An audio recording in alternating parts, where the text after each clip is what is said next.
Good evening. Welcome to the Big Story. I'm Regina Lay. I'm Pauline Verzosa. And I'm Shawn Yao.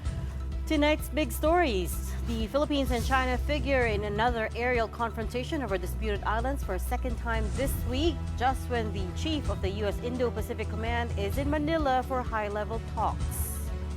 Vince Dizon sets out as the new Secretary of the Transportation Department and on his first day on the job suspends the cashless payment system on expressways, calling it anti-poor. And Senate President Cheese Escudero relents and says he will consult the other senators to see whether they are open to holding an all-member caucus to tackle the impeachment trial of Vice President Sara Duterte.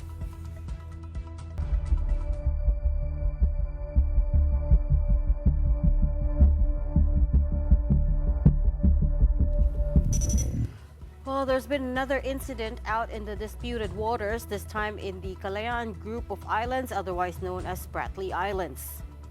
China was first to issue a statement about it and said that it drove away 3 Philippine aircraft, a C-208 and an N-22, that quote-unquote illegally intruded into the airspace near the Spratlys. China calls that area Nansha Islands.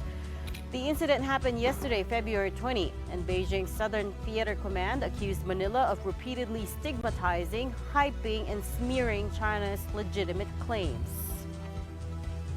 Later on in the day, Philippine Coast Guard spokesperson Commodore J. Tariela posted on X confirming that the PCG, together with the Bureau of Fisheries and Aquatic Resources, or BFAR, conducted a maritime domain awareness flight in the Spratlys.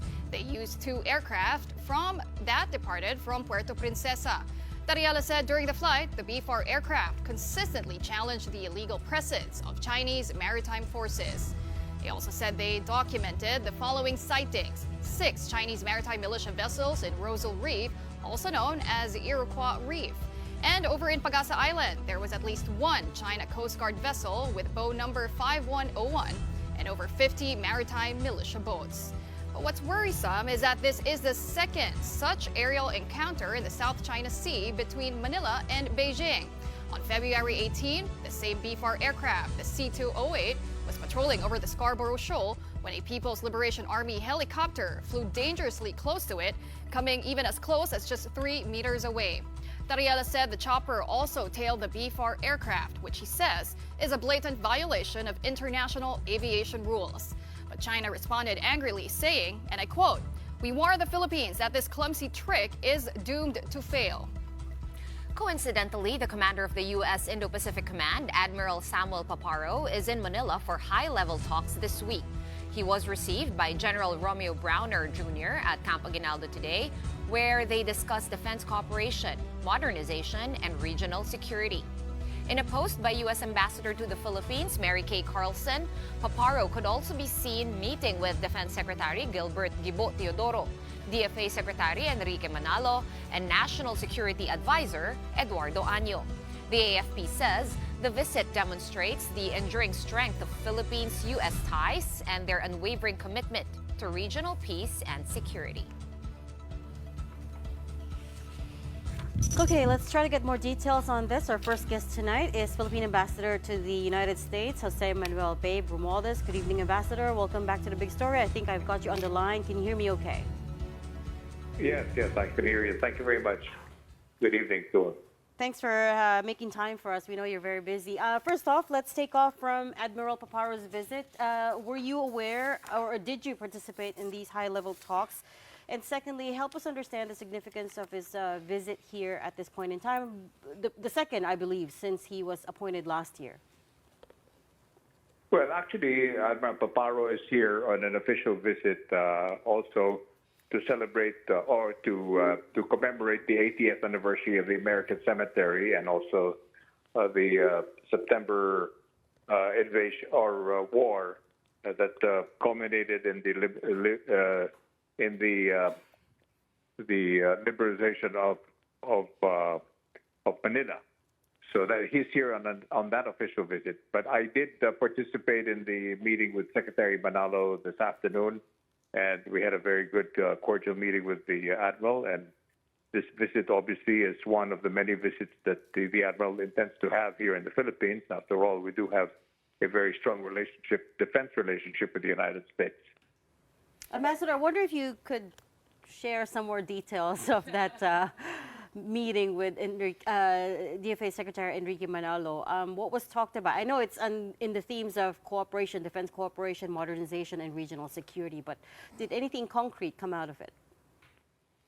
Well, basically, it's just the assurance from the United States that the mutual defense treaty that we have with them continues to be ironclad, as stated by the former administration of President Trump, the first administration, and then continued by the Biden administration, and now the second administration, or Trump 2.0, is confirming that relationship. It's basically just a reassurance that this relationship will remain strong and solid as it's always been. Do we know if what's happening to the $500 million in military aid that the Biden administration had committed to the Philippines? We haven't heard anything more about it since President Trump took over. That's already been, that's already been, the waiver that normally is required now with this new administration has already been granted, so that will continue. And we're going to be working on the succeeding $500 million that we will supposed to be getting for the modernization of our armed forces. So we're working on that one to be approved by the U.S. Congress. Okay, so any idea what the timeline is, Ambassador, for that one? Well, the next Congress, which we're going to be working with them, I think President Trump is going to address the State of the Union on March 4, and shortly after, we will be working with our friends in the U.S. Congress for the second tranche of the $2.5 billion that was supposedly planned for the modernization of our armed forces. Okay, so it's intact. Okay, Secretary Babe, I was just wondering, was there any other issue that was discussed apart from the continued partnership, the continued military aid, and the military exercises in terms of foreign affairs? Is there any other pressing concern apart from the South China Sea? Well, I don't think there is any really major concern, except that we are expecting to have a number of visits in the coming months ahead of us. The one thing for sure is that we are planning to continue with the bilateral strategic dialogue that we have with the United States. We're planning to have that, and we probably will host it in Manila.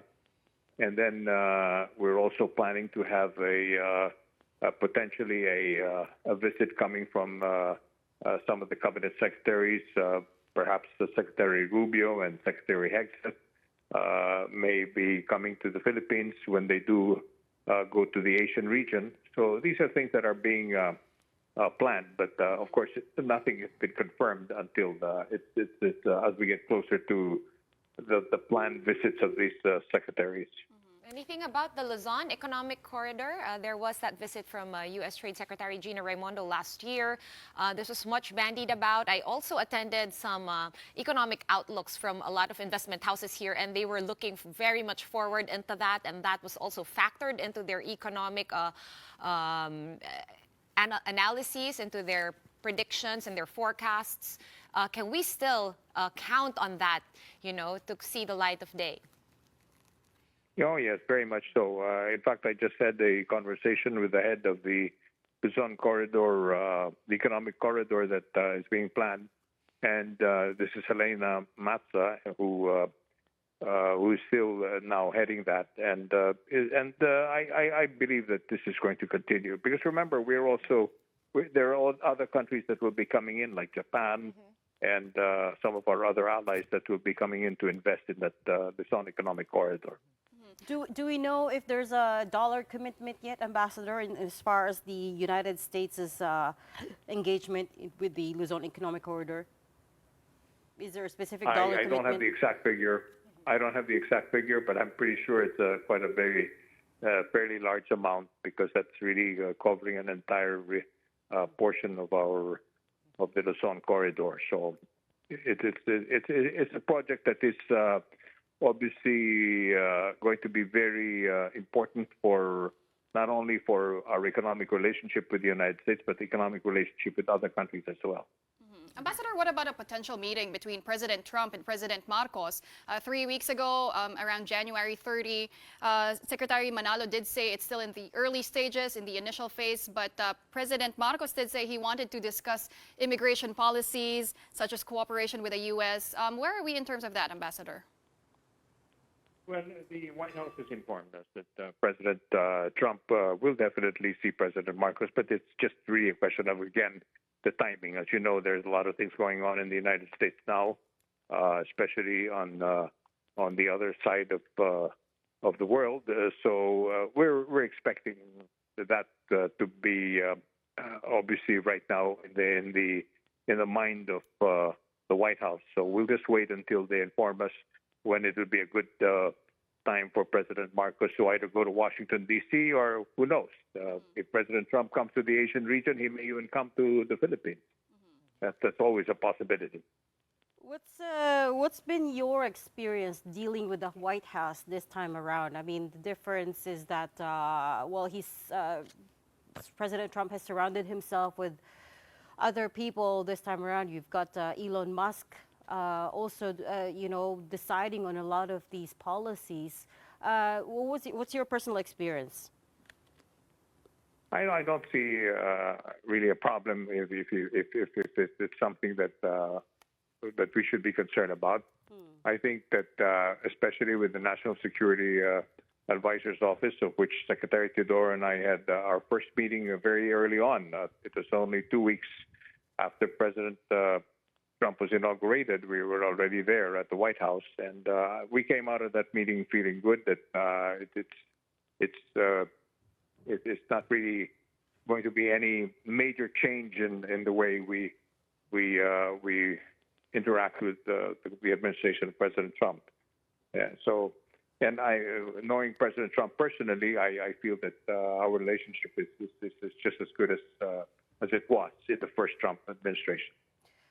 It hasn't been more difficult to try to get time in or try to get, schedule meetings within the White House, given that, he seems to have also become more transactional in terms of the foreign policy direction of the United States. Well, I wouldn't want to really put it transactional. People are saying it's transactional, but it's more of, and I agree with it, that we should start thinking in ways on what is mutually beneficial for both countries. We cannot always look at the United States as a country that will always be giving, and it's mutual, and I think that that's the best way to look at these types of relationships. Yeah, but what's good for them is good for us. Okay. Having said that, of course, you mentioned earlier after Red's first question, Ambassador, that this trip of Admiral Paparo here to the Philippines, which is the second since he has been appointed, it's mostly a reassurance type of trip. And I think a lot of Filipinos are actually looking for certainty, for assurances coming from the United States, at least with their promises in terms of military aid. I know you already said it earlier, but can we really be reassured that things will progress as if there has been no change in what other reassurance can you have when you have all this attention being given to the Philippines by Secretary Marco Rubio, Secretary Hegseth calling their counterparts, and now Admiral Paparo coming to the Philippines, and then we have of course the meeting that we had at the White House. It's not really like I said, assurance is not the right word. It is the fact that this is a continuing relationship that's been around for a very long time, and dealing with the new administration of President Trump is just as good as any other relationship that we've had in the past, even when we had major challenges during the time of President Duterte. I guess it's the assurance, I guess, is President Trump himself mentioning the Indo-Pacific. So far, he hasn't. Yes, I get your point. Secretary Manalo has met with Secretary of State Marco Rubio on the sidelines of the Munich Security Conference, and the two talked about deeper cooperation. And you're also right. Secretary Pete Hegseth has spoken to Secretary Teodoro, but the one person who hasn't actually mentioned Indo-Pacific is President Trump himself, and that's, I suppose, what Shawn was alluding to. Well, you can interpret it in any way you want to do it, but I'm the ambassador in Washington, D.C. What Okay. else am I going to tell you? Would you want me to tell you what you want to hear, or I'm just telling you what my experience is? And Right, I'm right. telling you that I know that it's in good shape. But if you want to insist on your idea, then what can I do? But Okay. the high-level visits that you talked about, the ones that the high-level officers that are coming this way potentially in the next few months, are they just within the realm of defense? Or are we also talking economic officers, economic? No, of course, cabinet everything is secretaries? included. Economic and defense are two important aspects of our relationship with the United States, and I can see that it's going to continue, perhaps even better in the next couple of years during this administration of President Trump. Well, Ambassador, I also wanted to get an update on the immigration crackdown of the second Trump administration in the U.S. Just yesterday, President Trump issued another executive order ending federal benefits for all illegal immigrants. Although it's not yet clear which benefits exactly will be cut, but I did see a report it could include infant assistance, even for pregnant women, for babies. How much will Filipinos be affected with that? And have you already seen an uptick of undocumented Filipinos seeking assistance from the Philippine Embassy in the U.S.? Right now, we don't have the exact number, but we've had some inquiries coming from some of our Filipino kababayans, especially in California. But as I said, we're there. We're ready to assist them in every way we can, and the same advice is what we're giving. Is that if there's a legal path for you, then you should try to work on it now. And if there's none, then it's best that you leave the country voluntarily instead of being detained and processed for deportation. And would you say, Ambassador, just in your experience relating to Pauline's question, would you say our kababayans over there in the United States have kind of calmed down or settled down a bit from the initial shock and the initial panic of the early days in the first EO? Well, I wouldn't say they've calmed down, but I know that the fear is there. But keep telling them that this is a policy that was forthcoming, and that you just have to be prepared. I mean, everyone has rights. That's been pointed out by our volunteers from the Filipino American Lawyers Association that we've dealt with, that have come forward to try to give some good advice. But at the end of the day, what's still important is the fact that if you have a legal path, then it's best that you start working on it. And we will try to refer them to the people that can help them. And of course, even our DMV, our Department of Migrant Workers, are ready to help in every way they can. Yes, Ambassador, I mean, you've repeatedly urged Filipinos to do it the right way in terms of acquiring legal citizenship in the U.S., but doesn't that usually take time, Ambassador? Acquiring citizenship in the U.S., I mean, what channels are available for our kababayans there? No, well, I'm referring more of those that have been living in the United States for more than 5 years or so, working, and they probably have paid some taxes, and some of them may have not. They did not renew their work visas. Those are the ones that have a good chance of being able to stay in the United States. But those who have come in on tourist visas, then that would be a real major problem, because if you have come in the United States on a tourist visa, then you're overstaying and then you've broken the law. The likelihood of your being given a chance to stay in the United States is very, very slim. Of course, the worst is if you've come into the United States illegally completely, like those that have come in through the southern border of the United States. So that's almost impossible for you to.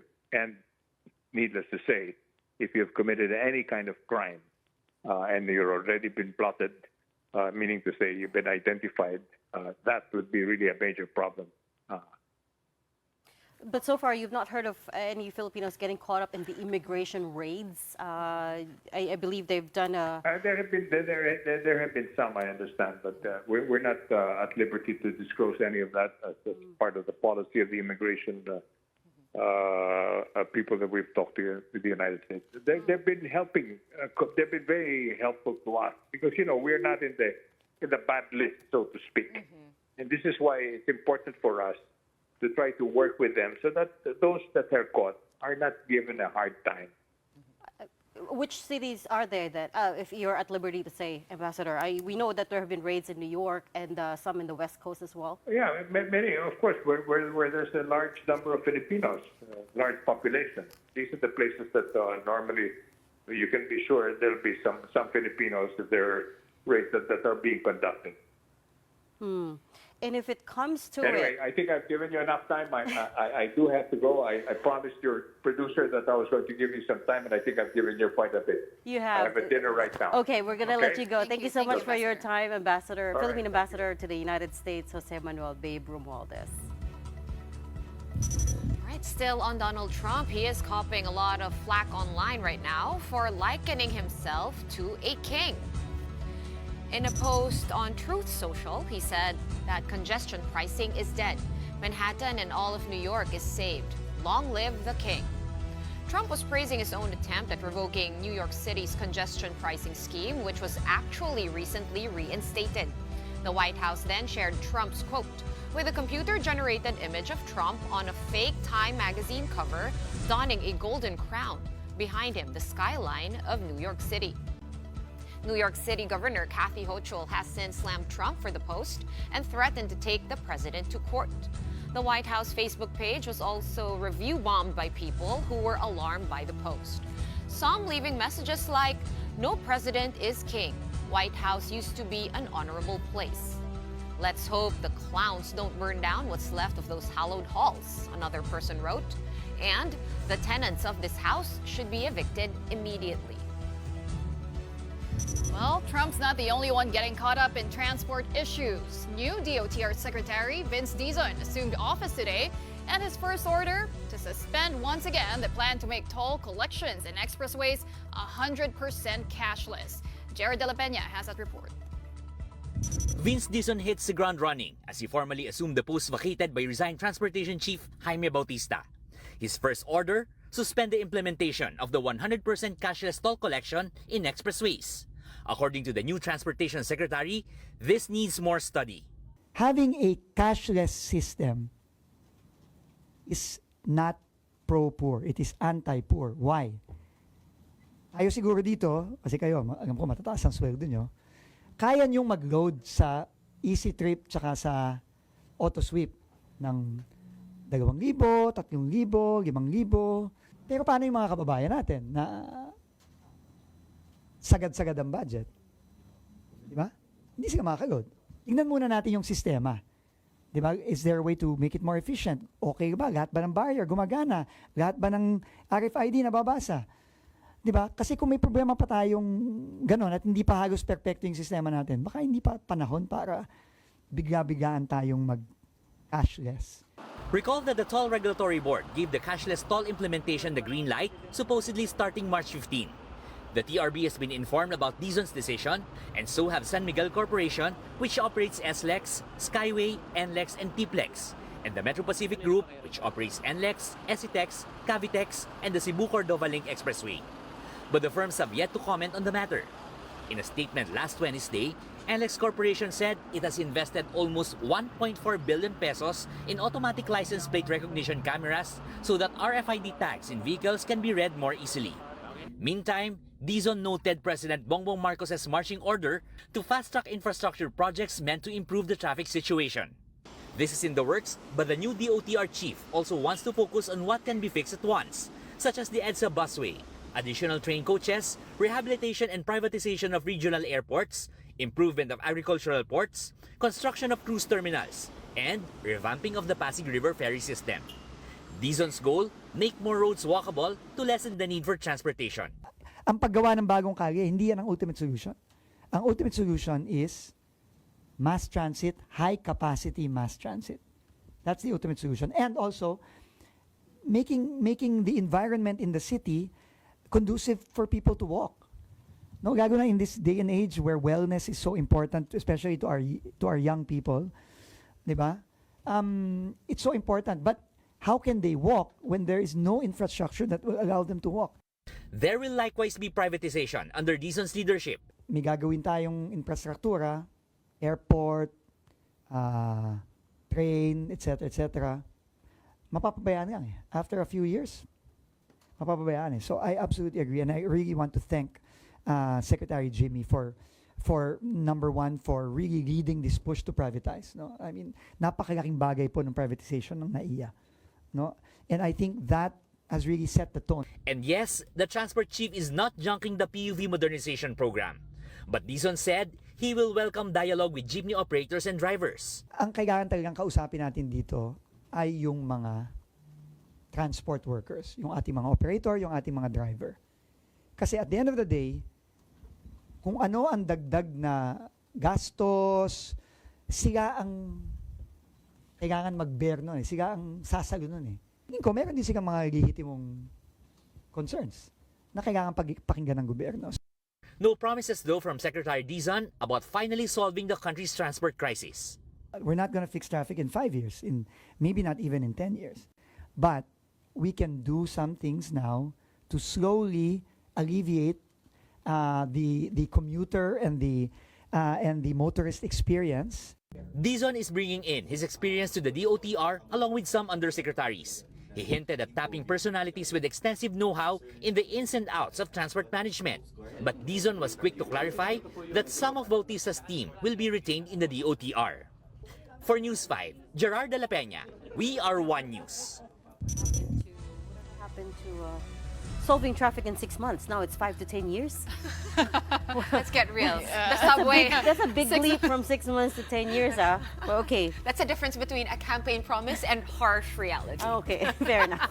Well, we're going to take a quick break, but coming up next, is Senate President Cheese Escudero softening his stance on calling a special session for the impeachment? We have the details of that when the big story returns. Keep it here.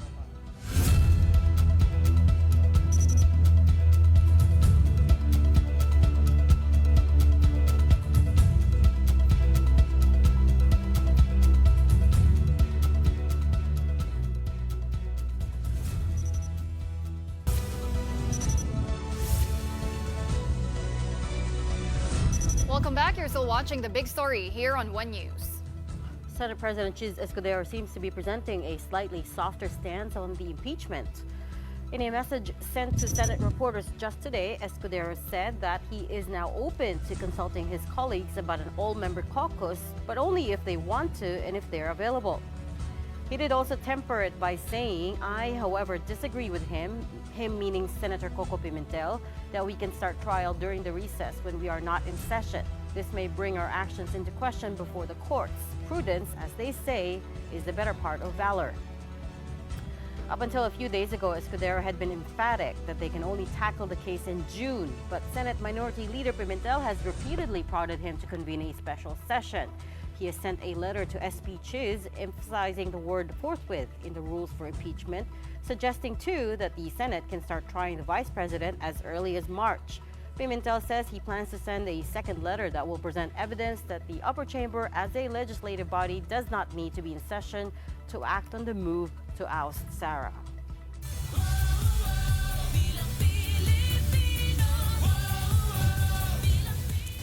Well, election season is in full swing, and the COMELEC says that President Bongbong Marcos has signed the law postponing the first parliamentary elections in the Bangsamoro Autonomous Region in Muslim Mindanao, otherwise known as BARMM. According to the Commission on Elections, the President agreed that the BARMM elections should take place on October 13 of this year. The palace has yet to confirm the report, although Marcos did recently certify the postponement measure as urgent. Initially, the plan was to hold the BARMM polls simultaneously with the midterm national and local elections in May. But the Supreme Court ruling that pulled Sulu out of the BARMM posed a technicality issue, as 7 of the 80 seats in the parliament were supposed to be allocated for Sulu. Meanwhile, the administration's senatorial bets campaigned in Negros Occidental today, the country's 6th most vote-rich province according to COMELEC data. President Marcos in 2022 won in the provincial capital of Bacolod, but lost to former Vice President Leni Robredo in the provincial race. The Alianza slate is pushing for a 12-0 win in the midterms, but say they are not going to be complacent. In my experience in the past, no? So mahirap mag-predict, but what we're doing is that we're doing our best, and the President is helping us, and our colleagues. Got zero, that's not out of hubris, That's out of arrogance and konting psychological warfare. Pandemoralize sa kalaban lang yun. Huwag kayo maniwalang kami mismo naniniwala magto-12-0. We have to accept the fact that there is also a strong candidate in the other side na malalakas din. And yun nga, best effort lang yung kailangan namin gawin, double kayod at sabihin yung maganda namin programa para sa taong bayan. Sa amin naman dito sa Alyansa, ang priority namin ay yung mga mahihirap. The Makabayan candidates also had a provincial sortie today and took their campaign to the heart of Duterte territory, Davao City. They went house to house talking about their advocacies, and among them, the fight against political dynasties. At tingin ko marami rin sa ating mga kababayan sa Davao ang naghahangad na rin ng pagbabago. Katulad ng maraming lugar sa ating bansa na ayaw na ng political dynasties kung meron namang choice. Mas maganda ang kanilang pagpangampanya. Kasi nakita ko talaga na sincere sila at bumabati talaga. Para kabaguan sa atong bayan. Ibiboto ko lang yan sila para sa pagbabago ng ating bayan. Sawa na kasi tayo sa mga nagdaang panahon at mga lumang politiko. Sawa na tayo sa mga... Celebrities, meanwhile, have also started to chime in on all the election fanfare. In a post on X, actress Ann Curtis expressed support for Akbayan party list in response to a video posted by attorney Chel Diokno, Akbayan's first nominee. Diokno greeted Curtis by saying, "Happy belated birthday, Ann. Sana ang birthday mo ay maging Ann Kabogable. Salamat sa pag-retweet ng 3 beses sa ating kampanya. Mag-akbayan po tayo, kapag mahal mo, akbayan mo." To which the actress replied, "Maraming salamat po, Sir Chel Diokno. Let's go, Akbayan Party." ML Party List has also gotten its first celebrity supporter. The party list, led by former Senator Laila De Lima, released a video of actress Nadine Lustre endorsing them. Real talk. Sawa na ba kayo? As the most corrupt in the country's history. Sawa na sa mga abusado sa kapangyarihan? Sa mga nasa pwesto na hindi marunong magpaliwanag kung saan napunta ang pera ng bayan? Nakakapagod. Pero may laban tayo. ML na ako. Tara, ML na din kayo.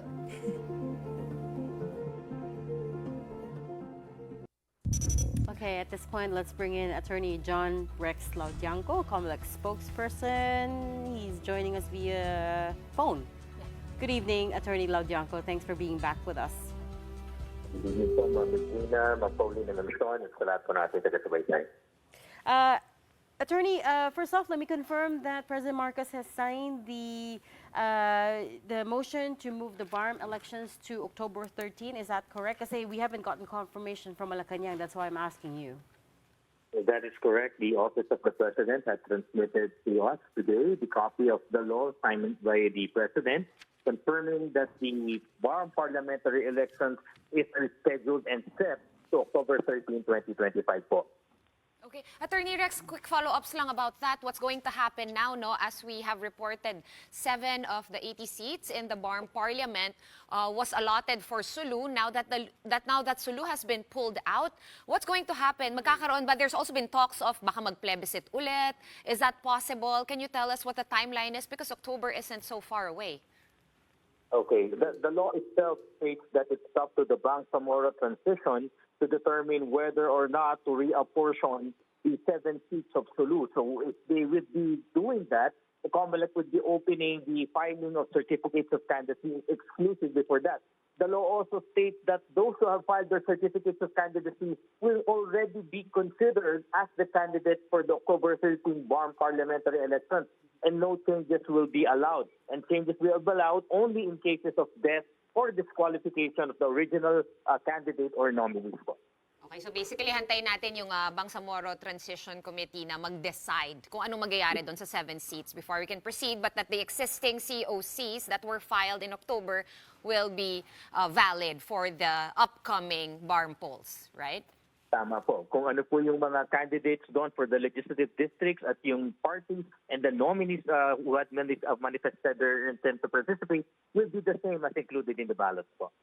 What is the significance of the date? Hindi ba it's a little late? It's October 13, di ba? It's my birthday, by the way. But that's all. I'll never forget it. But why push it out so late? Di naman po, no? But this matters are really left to the wisdom and judgment of the legislature and the executive. Kami naman po sa COMELEC, ipapatupad lang po namin kung anong law. Ang nangyari lang naman po ngayon, we had deferred and postponed the printing of the BARMM parliamentary ballot. At maganda po yun, hindi po tayo nasayangan ng balota. At ito naman po ay ipapagpatuloy lang namin sa October 13. Isa pa po sa nakalagay sa batas, this election will not be considered a special election, but a continuation of the 2025 national and local elections po. What about implications sa budget, Attorney Rex? Magkakaroon ba tayo ng konting tweaks doon or will the budget remain the same? Because I remember there was an argument from the COMELEC no, na pag sinabay sa midterm elections, parang mas efficient siya or mas mura, mas economical. Can we still expect that or will the budget go up just a little bit because of the postponement? Nakalagay din po sa law na yung pong appropriations ng 2025 NLE, yung pong budget namin sa taong ito, ay isa rin magiging budget po ng ating BARMM parliamentary election sa October. Wala pong new appropriations. Ang sinabi lang po dun sa batas, actually, it's Republic Act 12123. Republic Act 12123. Sinabi din po doon sa DBM na tulungan na lang ang COMELEC na hanapin kung saan man makakakuha dun sa budget na meron na po kami ngayon 2025 to fund the October 13 parliamentary election. Well, Attorney, there is one group that pointed out na yung postponement nga po ng BARMM polls could prolong violence. Does the COMELEC have any measures in place or additional measures to ensure na wala pong magkakaroon na election violence sa rehiyon? So po, isa po sa maganda siguro na nangyari dito is that from October 13, mas makapag-focus po ang COMELEC, including the law enforcement forces, na mas mapaparami po namin yung tao doon. Specifically, tutukan po namin yung security situation. Given that this will be the first, isa rin po itong pagkakataon, we'll take this an opportunity to educate more our voters po patungkol what is BARMM parliamentary elections all about. Ilan ba talaga yung hahalal nila? Ano ang magiging function sila? So we're taking it in stride. Ito po yung gagawin namin sa mga susunod na buwan, lalong-lalo na pag nakatapos na po tayo ng May 12 national and local elections. Okay, lipat naman tayo sa mas malapit na eleksyon, ng upcoming May midterm elections.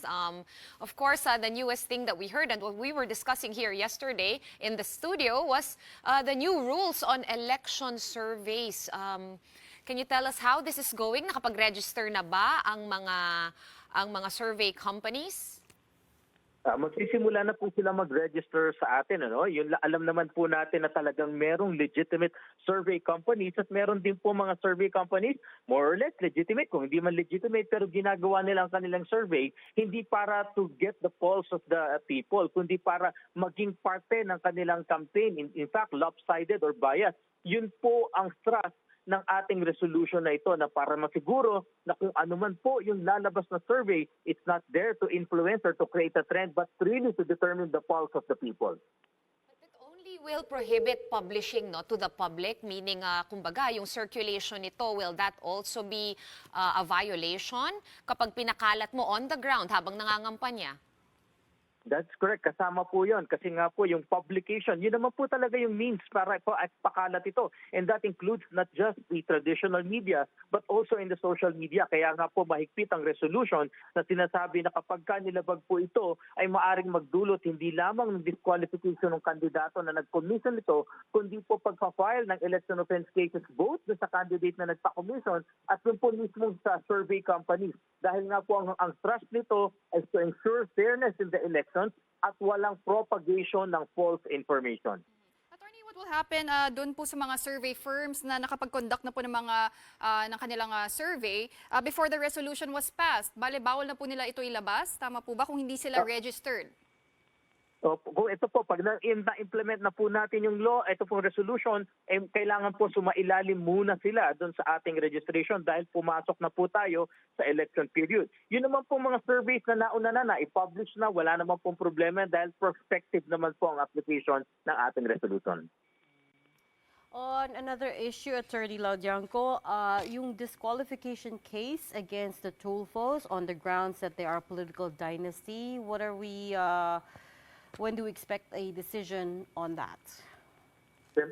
Chairman Garcia had committed po that the decision of the Commission and Bank as regards this case will be out before the elections po. Yan naman po yung commitment namin na sana lahat ng issues, lahat ng pending cases before us, ma-resolve na po lahat yan. Para po yung ating mga kababayan na boboto, kahit paano wala ng agam-agam kung iboboto ba nila o hindi, yung mga pangalan ng mga kandidato na nandun po sa balota. May mga lumalabas kasi, attorney, na mga by second or third week of March daw ang desisyon. Is that a date that you can commit to or chismis lang ba yun? Hindi naman po. Naging optimistic lang naman po si Chairman Garcia na hopefully, dahil nga po pagsasubmitin na namin sa kanila ng mga position papers at memoranda at kung hindi naman po kinakailangan ng clarificatory hearings pa, tama naman po yun. Maari po ma-resolve talaga within March ang kasong ito. Because, yung timeline niyo po of before elections, it's crucial because we're talking about two of the leading contenders in pre-election survey, so it will change everything should you decide against them, right? So again, can we hold you to that for now, second and third week of March?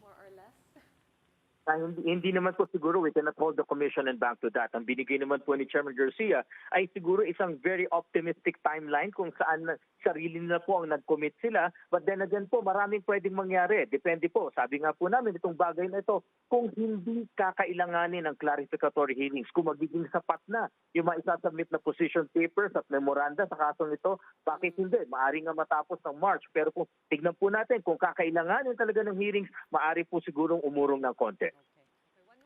Topic of election violations. Medyo more than 1 week na tayong nasa official national campaign period, Attorney Rex. Before, pinag-uusapan natin yung mga bawal, napakadaming bawal. Meron na bang mga nagre-report? Kamusta naman ang mga nag-report ng illegal posters? May nag-report na ba ng vote buying? Marami na ba? Meron na pong 4 na cases na iniimbestigahan ng Committee on Contrabigay ni Commissioner Ernesto Ferdinand Noceda. Meron po kasi mga reports na sila ay nagbabalidate na po kung may naganap talaga na vote buying. Patungkol naman po dun sa mga ibang bagay, tuloy-tuloy ang ating Operation Baklas. Tuloy-tuloy din po yung pagpapadala ng aming mga local offices dun sa mga kandidato po, national positions na kinakitaan po ng either unlawful campaign materials or illegally posted campaign materials. Alam naman po natin na talagang pagdating sa sizes, pagdating sa lugar na binilalagay po ang ating mga campaign materials, nakasaad po ito sa batas at kailangan sundin ng bawat kandidato. Attorney, tama po ba na some forms of bullying are also now considered as election offenses? Ano po yung basehan nun and what penalties could these candidates face if they are found guilty of that? Opo, ito nga pong resolution namin na nilabas na anti-discrimination, anti-bullying, pating-tating po sa ating pagkakampanya, ay specifically geared to implement the Magna Carta for Women, the Indigenous Peoples' Rights Act, the Philippine AIDS HIV Patients Act, pati na rin po yung ating Safe Spaces Act, at iba pang mga laws na existing laws na patungkol sa laban sa bullying, laban sa discrimination. Kailangan po kasi kung meron tayo dito, dapat ganun din ang pamamaraan sa pangangampanya. Again po, all of these are in pursuit of fair elections to level the playing field at maging maayos naman po yung ating kampanyahan. Hindi po gagamitin ang pangangampanya para atakihin, ibuli o ang ating isang mga kababayan dahil lang po sa kanilang paniniwala o dahil sa kanilang mga kinikilingan. Nangyayari ba talaga yan, Attorney Rex? Kasi kung gagawin ninyong polisiya, ibig sabihin may mga instances. Can you give us a use case, an actual example, kahit walang names na, ano bang nagyayari dito sa bullying? Para lang alam nating lahat, kung mayroon tayong na-witness, pwede pala talaga itong i-report as an actual election or campaign offense violation. For example po, member po ng LGBTQIA, yung ating isang kandidato at merong kandidato po na magne-negative campaign sa kanya just because of that. Talaga, wag iboto yan dahil members na gano'n. That's a violation of this resolution. It's also a violation of the Safe Spaces Act. Yung name calling, yung tagging, yung cat calling natin. pati nga po yung mga labeling sa mga terrorist groups at iba pa ay maaring maituring po na violation po ng ating resolution. So kung makikita nyo po ito, hindi nagkasa ang COMELEC ng panibagong batas, ngunit ini-implement lang po natin ang mga existing ng laws against bullying and against discrimination sa panahon ng kampanyahan. Wala pong pinagkaiba to dun sa aming Environmentally Sustainable Resolution Act, kung saan po na ini-implement naman po natin yung iba't ibang batas patungkol sa environment. Ganon din po yung thrust ng survey na ini-implement din po natin patungkol ang Fair Elections Act. Okay. With regard to vote buying, gusto ko lang to balikan, no, Attorney Rex, because I think since we switched to automated elections, medyo ito na yung kumbaga primary way na tinatawag ng mga tao, ito na yung paano tayo nandaraya, kumbaga quote-unquote, right? What can you tell people, no, mga botante, how to watch out for vote buying? How many forms can it come in? And then how do they report such incidents? Ganun din ba? May message lang kayo sa Facebook, email? Kasi medyo mabibigat na paratang to eh. Tama po, no? Una po sa lahat, yung ating po kasing definition ng vote buying under Section 261A ng Omnibus Election Code ay napakalawak. Giving anything of value, giving money or giving any promise or gift, even employment, even a franchise, the purpose of which is to solicit a vote for a particular candidate or not to vote a particular candidate. So, kumbaga po, kahit anong ibigay na ang intensyon ay para makakuha ng boto, maituturing pong vote buying yan. Kaya nga po itong pamamaraan natin ay dun sa aming resolution, nilabas na namin pati yung iba po ng mga presumptions. Makitaan ng 500,000 2 days before the election, hindi man paliwanag ba't may dala-dala siyang kaperang ganun kalaki at may mga campaign paraphernalia, namimigay po sa bahay ng mga groceries. Yan lahat po ituturing namin na presumption po ng vote buying. Pinadali po ng COMELEC ang pagre-report ng vote buying. Yes, it's very serious. Kaya nga po, iniingatan namin ang identities na magre-report sa amin para maingganyo po na ma-report sa COMELEC ang mga bagay na to. Pag natanggap po namin ang report, ibabalidate namin. Ang hiling lang namin sa ating mga kababayan, maibigay sana yung detalye ng tama. Saan, kailan nangyari, sinong involved, anong ebidensya maaaring makita para naman po ang law enforcement agencies makapag-case build up, makakuha ng ebidensya ng sa gayon, COMELEC na po mismo ang magsasampa ng kaso ng election offense. Speaking of grocery bags, handing out grocery bags, may guidelines na po, attorney, on the distribution of ACAP? Tama po, kalalabas lang po ng Resolution 11-118 kung saan 10 araw po bago mag-eleksyon. Ang una po kasing resolution, kait lang po ang pinagbabawal 10 days before the election. Ngayon po, kasama na po ang tupad, kasama na ang ACAP, kasama na rin po yung iba't ibang uri ng forms o ng ayuda. So lahat po ng ayuda ay bawal na po pagdating ng 10 araw bago maghalalan. That's May 2 to May 12. So ito pong pagpapatupad natin na to ay nire-reinforce lang yung ating intensyon na hindi naman i-deprive yung ating mga kababayan sa mga ayudang ito. Ngunit para masiguro na hindi magagamit ang ayuda para maging paraan sa vote buying, hindi maabuso ang ating state resources. Kung titignan niyo po yung Resolution 11-118, nakasaad din po dito na hindi naman ipinagbabawal yung pong yung mga tulong na kinakailangan talaga. Halimbawa, emergency sa hospitalization, yung mga burial, hindi naman po yan. Ang pinagbawal lang po yung straight up na ayuda tulad ng ACAP, AIC, yung MAIP, yung tupad, tsaka yung 4P. Yan lang naman po mga ayuda ang pinagbabawal. Parang kasi, attorney, that's the easy part, no? The hard part is how do we enforce na yung rules are strictly followed? Napakadaming local governments and local government officials who will be supposedly the ones doing the distributing. Paano naman natin babantayan ang lahat ng yan? Ito yung age-old question lagi na binabato sa inyo dyan sa COMELEC. Opo, ito dalawa po. So pwede naman po mag-report ang ating mga kababayan. Ito dalawa, minomonitor po namin dahil obligado po ang lahat ng agencies na kumuha sa amin at nabigyan ng exemption sa disbursement of public funds at ng ating mga social services. Obligado po silang mag-submit sa amin ng reports patungkol sa activity, hindi lamang po kung pagkano sinong recipient, kundi kailan yung distribution ng mga ito. Dinagdag pa nga po namin sa condition na yung guidelines ay dapat maisubmit sa COMELEC at dapat maipatupad nila. At ikalawa po, yung mas mabigat na condition, sa lahat po ng pamimigay na gagawin nila prior to the total ban, yung 10 days po, dapat walang presence ng politiko or candidate in whatever form or kind. Hindi pwede, kahit na staff nila, yung mga posters, yung mga bags na iba pa, bawal na bawal po yan. At ang sabi po namin, kapag may natuklasan po kami na ganyan at na-validate namin, dalawa ang bagay na gagawin ng COMELEC. Magkaso ng administratibo laban doon sa kandidato para sila ma-disqualify at magkaso ng election offense. Kasong criminal po ito, both sa agency at doon po dun sa kandidato. Nang sa gayon, maparusahan po sila ng pagkakakulong na 1 hanggang 6 na taon, pagkakatanggal ng kanilang karapatang bumoto at perpetual disqualification to hold public office. Oh, perpetual disqualification again. Attorney, can you explain what the rationale is for the 10 days cut-off? I mean, there are reports that it's already happening now, right? Bakit 10 days lang po yung yung limit? Ganito po, yung ban po kasi ng disbursement of public funds and social services will take effect on March 28. That is 45 days before the election. Kaya po kung makikita nyo ngayon, bagamat kumuha na sila ng exemption sa amin, hindi pa po ipinapatupad yung condition. Dahil nga po ang ban po under the Omnibus Election Code, again, Section 261, ay papasok lamang sa March 28. Now, starting March 28 hanggang May 1 po, maaari nilang ma-distribute yan subject to the 5 conditions na nabanggit ko na. But starting May 2 hanggang May 12, kahit pa may exemption sila, yan sa ayuda na yan, 4Ps, MAIP, TUPAD, AIX, AKAP, bawal na po nilang ituloy. Again, pwede nilang gawin ng distribution March 28 up to May 1, basta nagko-comply sa conditions at napa-exempt ito sa COMELEC. But starting March 2 hanggang May 2 hanggang May 12, kahit may exemption, bawal pong mamigay ng mga naturang ayuda. Okay, we'll leave it there for now. We'll bring you up back another time to talk about the other electoral issues. Thank you so much for your time, COMELEC spokesperson, Attorney Rex Laudianco.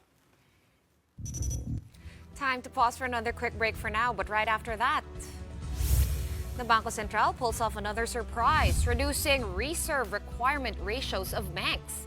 We'll tell you by how many basis points when we return. Keep it here.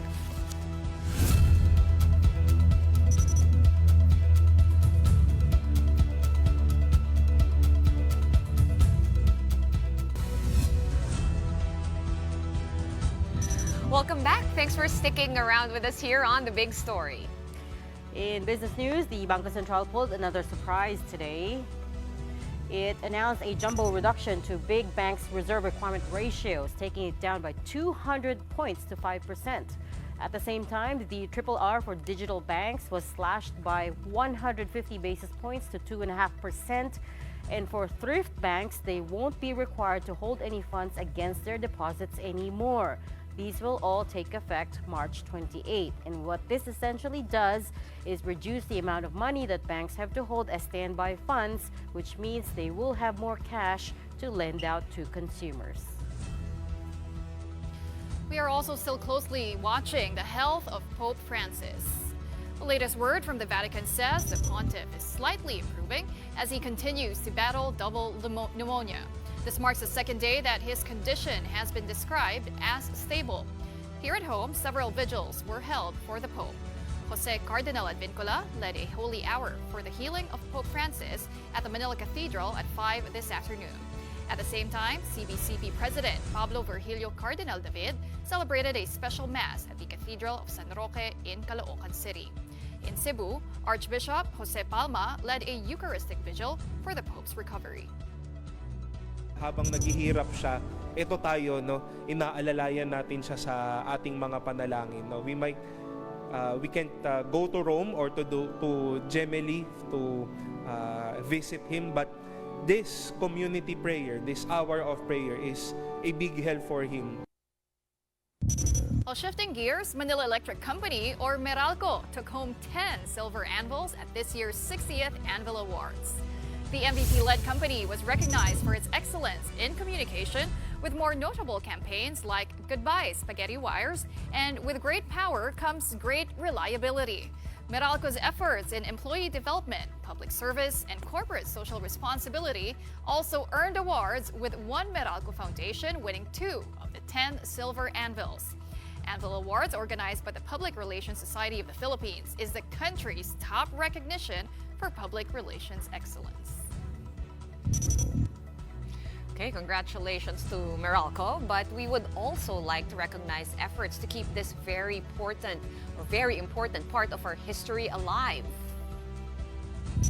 Tonight's Big Picture captures preparations for the EDSA Revolution, which marks its 39th anniversary on February 25. Photographs from Michael Vargas of the Philippine Stars show the DPWH workers sprucing up the People Power Monument. President Bongbong Marcos had earlier declared February 25 a special working holiday, which means that offices, businesses, and schools will remain open. It was a move seen by some as controversial, given that on that day in 1986, his family was ousted from Malacanang by the Popular Revolt. Several religious organizations and even educational institutions are defying the working holiday. Schools have suspended classes on Tuesday next week to allow their students and staff to join EDSA celebrations, among them the University of the Philippines, all LaSalle schools, the University of Santo Tomas, St. Pedro Poveda College, and Xavier School. And I'm going to add my alma mater, Immaculate Conception Academy, because they also canceled classes. We are an EDSA consortium school. I was gonna say, even your alma mater. It's actually a pretty long list. It's gotten long. It's gotten long. We've got schools in the outskirts as well. In Baguio, in Cebu, Colegio de Immaculada Concepcion, St. Bridget, Philippine Normal University, Notre Dame, and so on and so forth. It's a very long list. And it only Because started of- with De La Salle, all Correct. De La Salle schools, and then the Saying EDSA schools. they will commemorate they will it by commemorate. not holding classes. Yes. But I think, like when I was growing up, we never had classes on Feb 25. Yeah. We always had extra work to do, an essay, an artwork, some group work. Now it became a special working holiday, which Which is is a bit of made a up. misnomer. Yeah, it's a made-up Parang, holiday. Don't you mean special non-working holiday? But it became a special working. It's sui generis. Sui Siya lang generis yung in a ganon. class of its own. Well, it's one thing for sure. We have work. We always have work, even on holidays Yes, we here always in have media. work. That's true, sadly. Okay, but it is Friday, so tomorrow we don't have work. So that's it for the big story tonight. We are One News, all sides, all the time. Thanks for tuning in. Have a good night.